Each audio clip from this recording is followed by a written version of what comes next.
Hello and welcome back to another episode of Business Partner.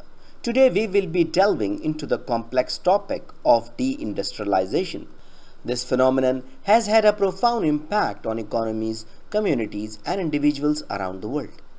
Deindustrialization is the process by which a country or region shifts away from manufacturing as a primary economic activity. This can be due to a variety of factors, including globalization, technological advancements, changes in consumer preferences, and government policies. As a result, industries may decline or disappear altogether, leading to job losses, economic stagnation, and social upheaval. One prominent example of deindustrialization in the real world is the United States, particularly the mass closing of automaker plants in the Rust Belt between 1980 and 1990. This period marked a significant decline in labor-intensive industry and the subsequent flight of jobs away from cities, leading to substantial economic and social changes in affected communities. Let's take a closer look at the United Kingdom through a case study, where deindustrialization has had a significant impact on the economy.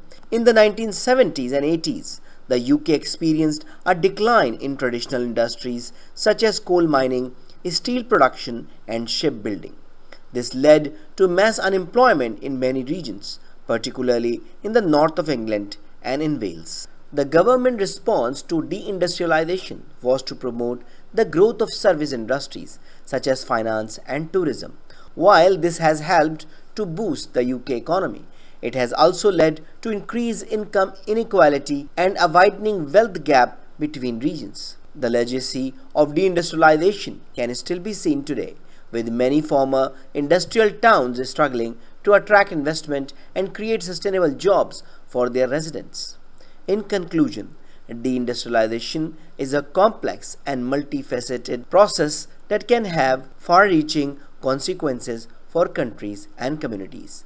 By understanding the factors driving deindustrialization, we can better prepare for the challenges it presents and work towards creating a more sustainable and equitable economy for all of us.